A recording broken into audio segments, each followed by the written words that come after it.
Janis. You see, I'm busy now. Stop. Give us some tips. Give us some 3 tips on defensive top roll. Do you have? Can you give us some 3 tips on defensive top roll?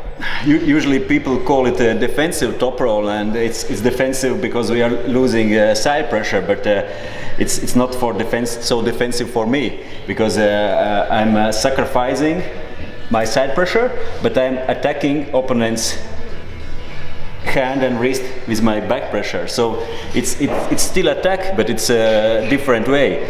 So you are not attacking side, you are not attacking directly to opponent's arm, but you are attacking more to opponent's hand and wrist, and you are using your back pressure and of course good hand control to open it up. 3 tips.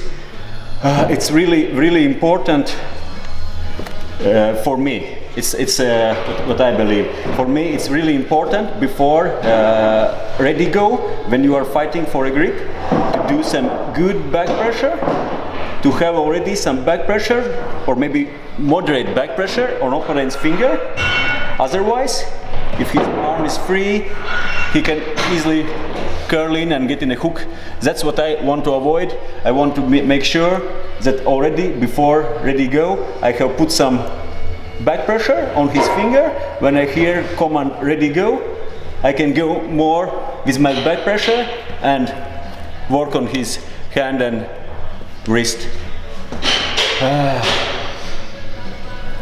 In defensive top roll, or in every top roll, our task is to open opponent's hand and wrist, and actually we are focusing not so much at first for winning his arm or pushing to side. We are focusing to get hand control.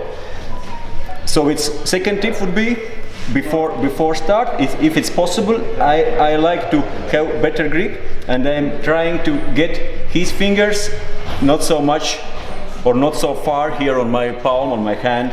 So we are taking good grip. Before start, I'm trying to do some little supination, some internal rotation to slip his fingers off my hand. So I'm having more space here. I'm having more strength here. It's easier for me to open up his hand, his wrist. If your opponent fingers are here, I don't think you will be able to open them up. So you want to turn your arm a little bit inside, slip his fingers a little bit off, and know it's much better. Sometimes even you can stay a little bit under, at least if it's right here, to put this pressure for beginning. And third, yes, we are talking about center. In defensive top roll, you are sacrificing center here, but it's really important to win center here. So what you are doing with good back pressure, you are opening hand and wrist, but you are also trying to open up his arm, so body is getting more far away from, so his angles are more open, and he's losing. It's much easier to pressure in the side pressure when you are close. Few centimeters more away, it's much harder to do this. You are losing in your strength. You're losing in your biomechanics. So what I'm doing, fingers, pressure on his fingers, maybe again slipping out, and then with good back pressure, I'm opening up his wrist and pulling to myself, so he's more open.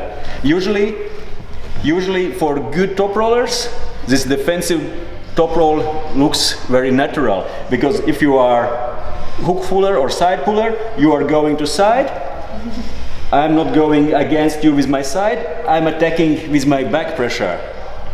And that's usually a position where this defensive hook top roll works. I'm stopping here, I need to have good hand control, good back pressure, open up his hand, and that's the question how you will work here, or you will go for press, or you will continue with top roll.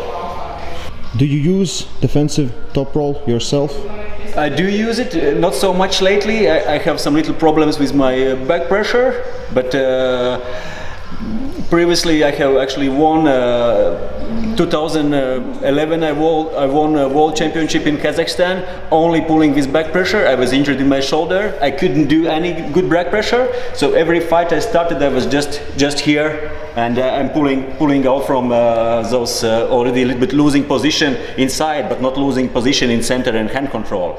So same in World Arm Wrestling League 2014 against Alan Fischer. Actually, I used a defensive top roll. 2015 final against Justin Bishop, where I won my second World Arm Wrestling title.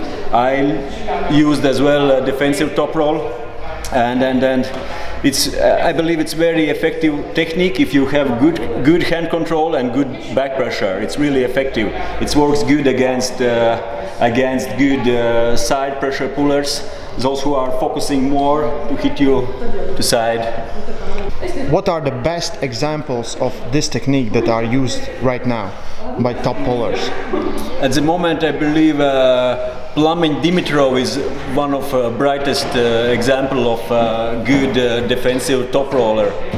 He's standing quite open.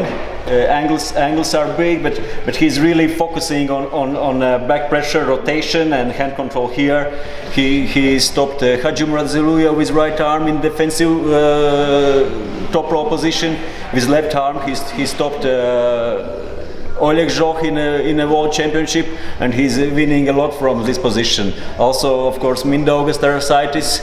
He's not working too much with side and offensive. He's also really defensive. Can hold here really good, and he's effective from this position.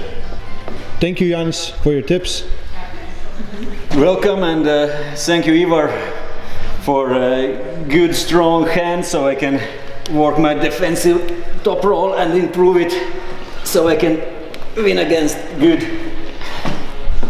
hook inside arm wrestlers. Take care, stay strong, see you.